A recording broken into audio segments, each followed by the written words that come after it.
Hi guys, glad to have you on board again today. We just had the Bank of Japan during the night, and quite an interesting event actually. The yen hasn't even moved a bit. That was the third and last central bank to intervene during the week. So actually the one who shook their heads was the ECB yesterday, who somehow shows some very dovish kind of commands, and that really made the euro falling apart against the dollar. So the Fed kind of a non-event, but the ECB took it over. BOG non-event as well. So we've got one standing out of the two others. And we're about to have inflation annualized in 14 minutes in the Eurozone, so don't expect much of a move like that, but probably something that will help the equities to break down supports in a, let's say, a short-term move. So we'll see about that, but probably, as you can see, the equities right now are trying to test support areas, so we'll see if that catalyst is pushing the equities toward those supports or below those supports area, or this will help hold them up till the end of that week. So probably it's the latest catalyst we could have right now today. So what's important today is to figure out where we will have the weekly candle close in order to eventually make some early forecasts of what could be traded next week. So today is not going to be a very long video. I'll try to make it short and quick, but this is the only essential thing that we'll have to work out that way, is trying to figure out where the market will try to take the weekly candle closes tonight. So first we start with the Bitcoin, and in a daily perspective, we're going to have a look at the weekly, of course, as well, but we're going to start with the daily because this is where we have the only available and reliable technical information that we had lately. The fact that we now have a bullish engulfing pattern right here means that we have a support building right now. So it's two options. Either we consider the entire thing right here being the support, knowing that in terms of momentum, this is where we triggered the oversold cluster, meaning that at that point we were oversold. We kept on pushing the day right after, triggering an overload pattern, which is different. This one suggests we have probabilities to go lower than that. And this is what bothers me right now. I would have liked the market to stay it that way, just staying oversold and being bought right after that. So it means that we don't necessarily have that much buyers in that market. But the fact that we made the bullish engulfing right after is not necessarily a bad sign, because actually consider that the market is overbought, oversold, sorry, whenever it got there. Which means anytime we remain above that price, we're still, to me, in the oversold cluster. Which means everything we had below the candle close in here, to me, is the support area. So this is why I take this entire price area as a support. Meaning the real support was right here, but we broke it downward, which means we should consider it an extended support area. As the market tried to fail it, tried to break through it, failed it near the next lowest support we identified before getting to them. It's important. Those two blue lines were triggered before the market reached out to those. So we clearly identified potential support, and the market is now holding those, which means we try to break the momentum temporary support, but failed the next one and reintegrate. So big support in here. I don't see any bearish scenarios right now as long as we remain above those prices, which means in order to restore bearishness in that market, we absolutely need to see the price reversing, failing the resistance in here, meaning not breaking this, and at some point ranging for an extended period of time until we manage to make candle closes near or below 6,100. Anytime we do this, as the latest support, the lowest support got tested already. Anytime we get back there, has to be a double bottom, and if we make a candle close near that price, probably going to have to break down, and this red line is a breakdown level. So this is not going to be a support. If we go there, nasty things and no supports below, which means it's a no return point. The market, if it doesn't want to go down, has to hold that support. If we go there once again, I think not possible to remain bullish. Obviously have to switch back to bearish if that's the case. So it's all we have to tell about the Bitcoin.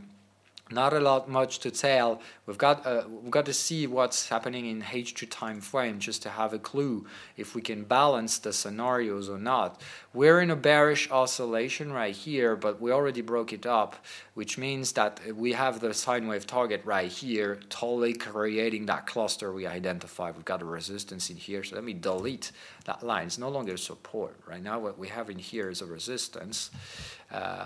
Very tiny resistance, not necessarily one I would sell, but yet we have a technical cluster, sine wave target, and that resistance in the same place.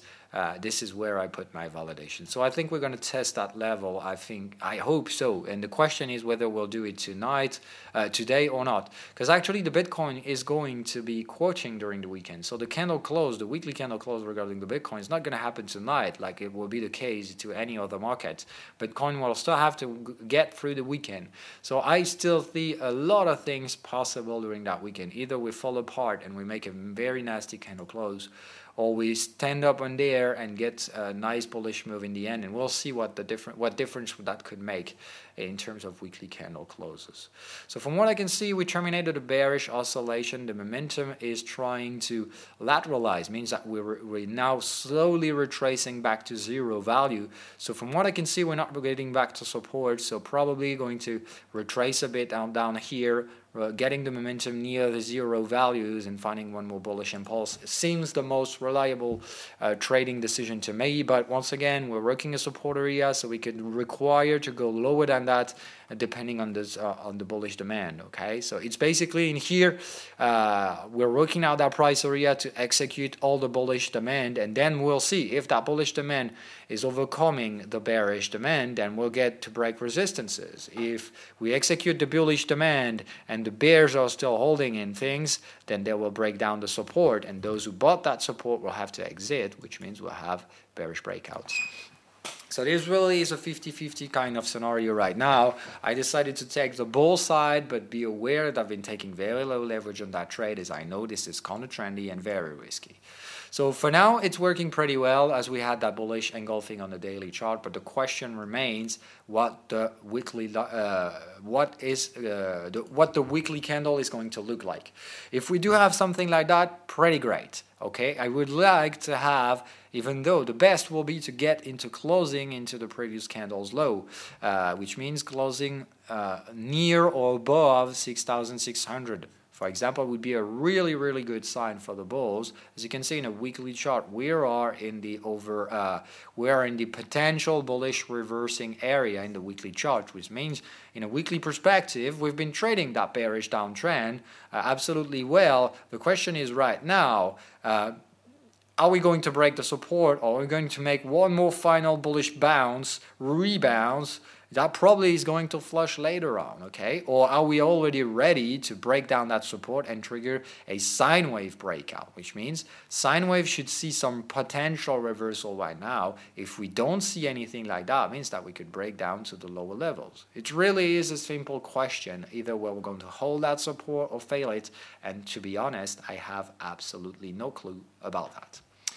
Moving on, so away from the cryptocurrency market, I have a very interesting look at what the US indexes will close. Same thing actually in here. I'd like to see weekly candle closing inside the previous week's range. So closing above 27.78 would be not a good sign for the equities into the bear perspective, the one I'm trading. So I'd like to see the candle closing like that, or at the low will be the best case scenario, and I'd like to see a bearish next week to create an evening star reversal. The opposite side will be actually we go there, hold the supports, the bulls have it in control, and I'll try to break up the next week. That's possible once again, but as you can see, we are now in an overbought cluster. In the weekly chart perspective, we terminated the bullish oscillation, which means anytime we get bearish confirmation, we will be able to go to the downside. How's the momentum? We have price and momentum bearish, which means if we go there, we got all we need to go fucking the bulls and breaking down that nasty support. So you can expect sine wave to reverse bearish anytime soon. It just needs the price to confirm that. So probably next week we can expect a bearish reversal on sine wave, already confirmed by momentum. So it's just a matter of time. If things are getting dirty right here, we have very nice bearish potential to break down that support and get down to the lowest one in the weekly chart, which is right here and probably even right here. So we'll see about that, but if that's what's about to happen, we will have bearish price and momentum, so you can be sure that everyone is going to follow that trend. It's meaning that it's going to be very dynamic, okay? Very few pullbacks and things like that. It gives us a clue about what the price action will look like. Okay, so this is what I'd like to see. Once again, I'm not going to repeat myself. You know, I've been shorting all the equities. I'm short on Japanese indexes, Chinese indexes, UK indexes, US indexes, Eurozone indexes. I'm shorting all equities worldwide, and I'm now being patient. Have a look at this in the weekly chart, in the weekly perspective. Not really the best case scenario for the Chinese. I mean, right now, same thing for them. Might be about to have a bearish momentum. Momentum has been switching to a bearish oscillation. Sine wave is in a bearish oscillation as well. Failing in here means price and momentums are bearish in a weekly perspective. And have a look at this fucking chart. The next weekly support is right here, which means for the Chinese might be a 16% drop. Eventually even lower than that. Okay? Because be aware, Chinese traders might be about to trigger a crashing market. In a weekly perspective, this is not normal pricing, okay? So we could eventually flush all this in a single move. So things could get really dirty regarding the Chinese equities. So it's still potential at that point, highly speculative. So don't put a lot of stocks into this. But be aware that if things are getting dirty, it's going to be worldwide, okay? VIX, big question. It's the big trade I'm going to have a look at today and the next week. I'm going to give you the explanation of this. It's for a technical reason that what we call futures overlapping. Futures. Oh, damn it. Rollover. Okay, sorry for that. So what we call the futures rollover is considered that the VIX contract. So you've got VIX June 18, 2018, okay, and for 3 days, generally you have what we call the contracts rollover. Means that's the period in which both contract with two different expirations. So this is July. Okay, you got June and July's contracts that are kind of overlapping. We can call it that way for 3 days, and those 3 days are going to be Monday to Wednesday next week. So for 3 days, we'll have two expirations, one above another, meaning that we'll have some kind of adjustment from those who are trading those contracts, meaning moving from one expiration to another, and it can be done from Monday to Wednesday. Okay, so, and the fact is that normally a rollover is not a big of a deal. I mean, generally, traders are basically rolling over from one contract to another, and they're taking what they perceive as being the right timing to do it. But right now we have something interesting, because in the VIX we've got a cluster adding above that rollover, that particular rollover between those 2 months. It's going to occur in here, and the fact is that we've been doing those 3 manipulations on the VIX, and at that point I think this is the latest one. We cannot go further below. I think it's not possible to have a VIX heading below 10. That will be totally out of context. And once again, still possible. I see very low probability to see that, which means I'm triggering trading scenarios out of this, even though I don't know what will be the outcome. I never know. But I think right here we have nice and interesting risk-reward ratio to try fucking up some volatility sellers. That was actually the scenario that year. I mean, long-term bulls on the equity market have been selling their equities, their asset, their shares. They've been selling them bite by bite. I mean, to those who were ready to buy them, but in the meantime, they also done something else. They've been selling volatility. This is something really odd, actually. You don't generally see that kind of behavior. But right now, we've seen traders, big fund managers, selling long-term bought equities, and in the meantime selling volatility as well to guarantee some kind of stability for those who are buying short term.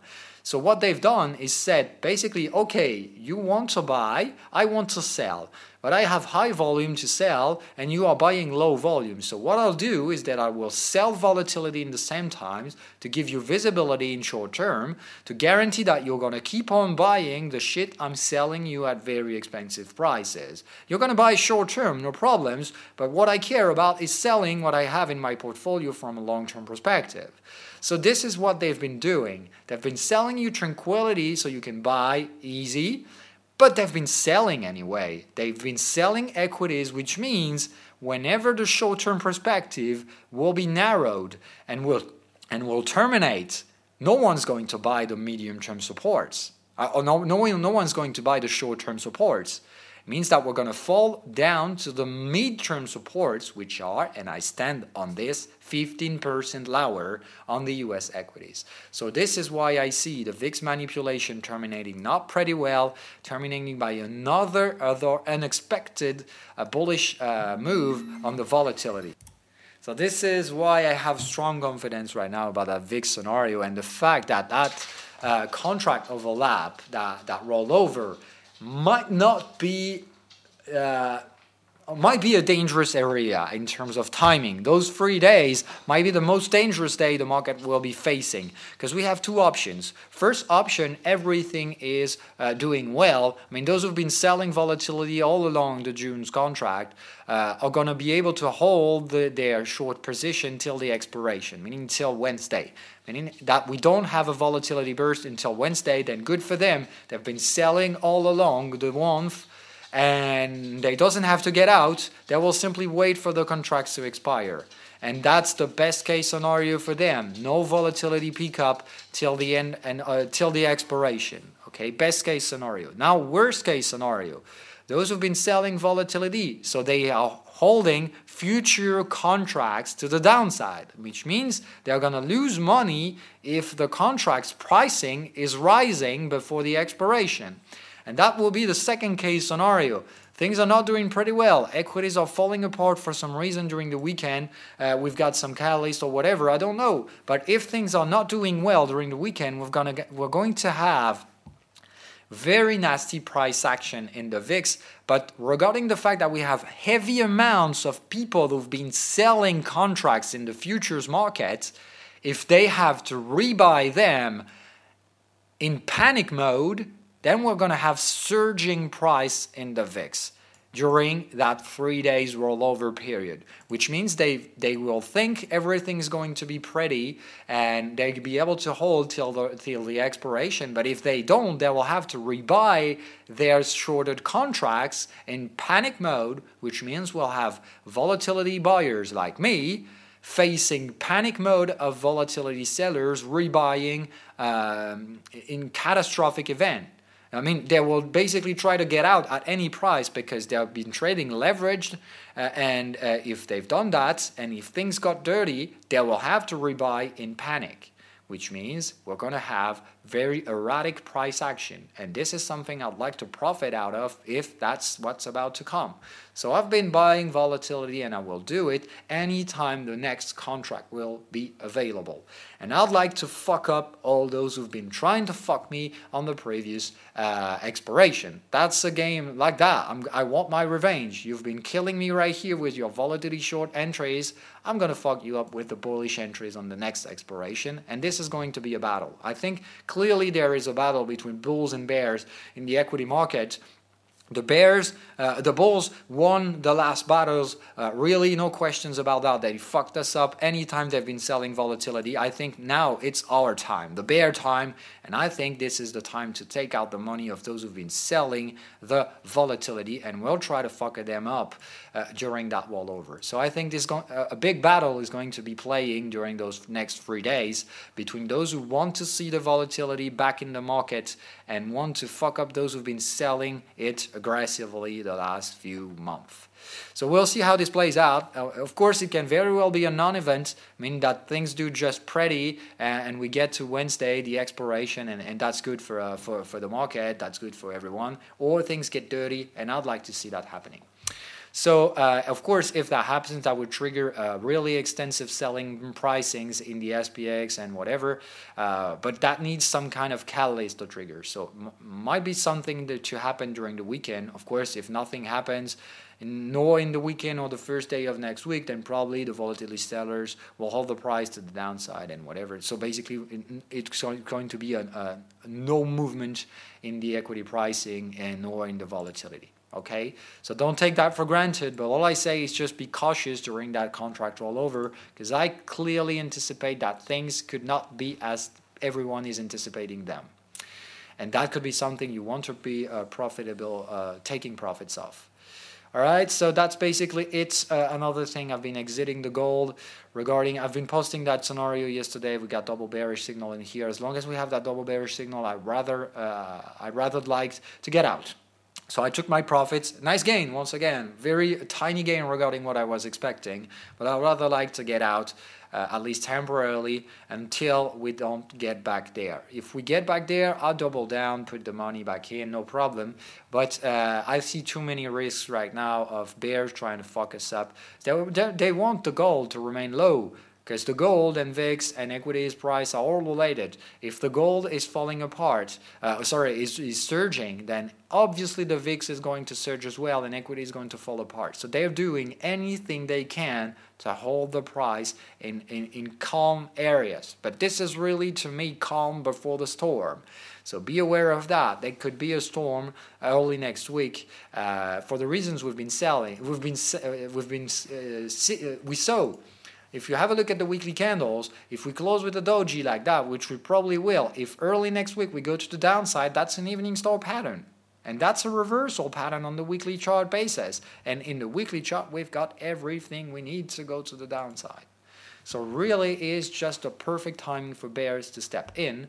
But the bulls will try to fight back, that's for sure. So this is going to be a big battle. And I think this is all about the VIX and the gold. And any of those two that is going to trigger, I mean, anytime the gold is breaking the resistance, the VIX probably will do as well, and the equity will fall apart.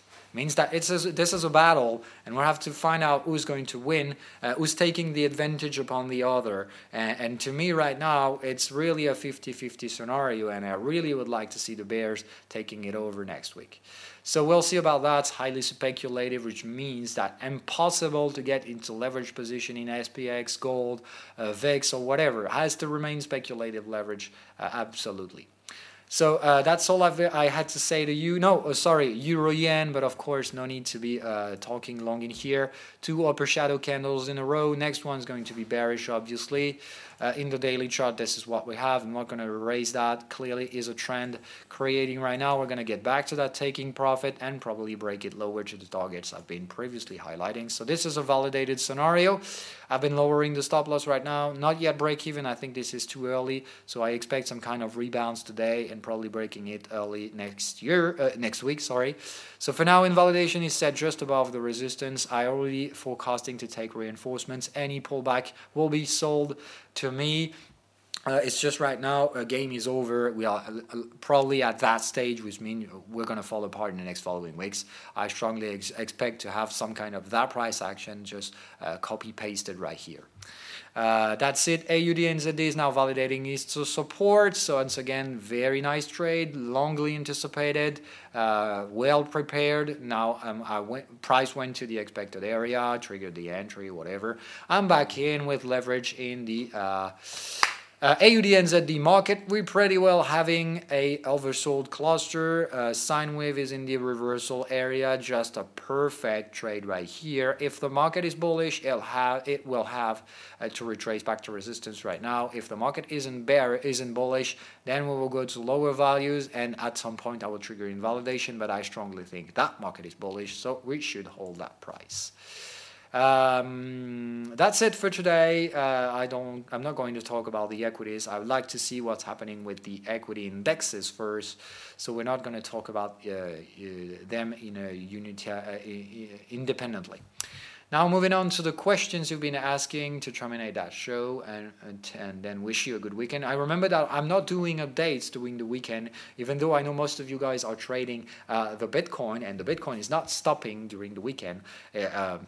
But just to set things straight, I need to have a life. My life is not just trading and just about you guys. I like you guys and I want to help you out, but somehow I also want to enjoy my own life, and the weekend is designed to do it. So I will do it, and I hope you don't mind me taking some time off the market. Okay, so don't worry, of course I'm following the market anyway, so if interesting things are happening right now or during the weekend, I'll obviously make some kind of trading view update or whatever, but there won't be a live coverage like that with videos until Monday. All right.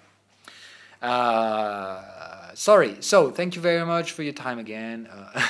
Yeah, I'm sorry about that. It's pretty annoying at some point, but it's doing its job. I mean, it's here to protect me somehow. It thinks that's its job, so it's just doing it. Anyway, yeah, I'm really sorry about that. I should have replayed the video before uploading it and figuring out that this was really noisy thing, but sorry about that. I really didn't know it was that loud. Do you think you will release the new sine wave? There will be in live room session on it? Yes, eventually we'll do much more than a live room session on it whenever I'll release it, because actually that multi-time frame sine wave is going to change quite some things. The strategy itself is not going to change that much, but the way you will trade signals and figure out pricings, price areas and things like that might be easier, but we'll need you to remake some videos and some tutorial videos and everything like that, so it'll be much more than just a live room session. I'll have to rework the entire educational content around sine wave, meaning the strategy content around sine wave, because you're not going to trade the strategy the same way with that multi-time frame. But it's still pending. I'm working on it, and we'll see about that. It's way too early to consider that a one battle, so still have lots of work to do right here. I'm using the same platform for everything. I'm trading with IG markets right now, and probably going to be switching to active trades during the weekends, during the summer.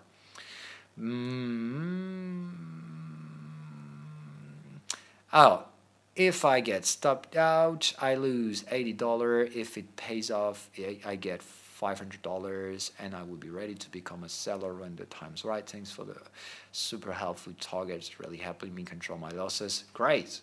Now you got what trading is about. It's not about making gains, it's about controlling your losses.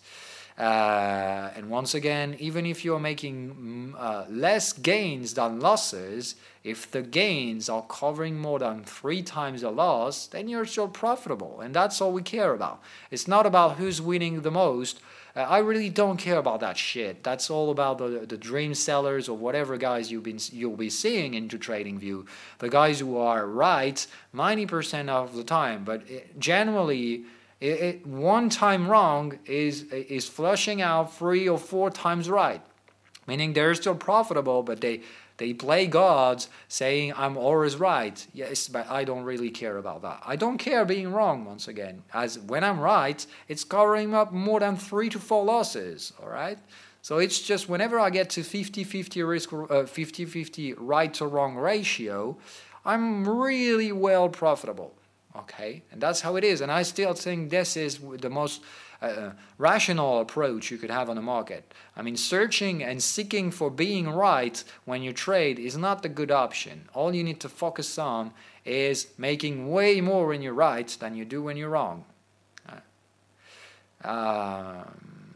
Yeah, I'm gonna try doing quicker videos, but you know I'm the chatty and talky kind of guy, and that's how it is. I'm sorry about that. I know I talk a lot, and most of the time too much, but that's how it is. As I said, it's take it or leave it.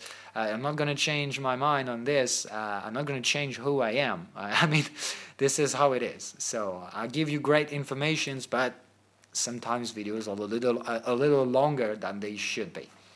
And I'm sorry about that, but I'm not going to change who I am. That's how it is. So goodbye, guys, and see you on Monday. Hope you'll have a great week.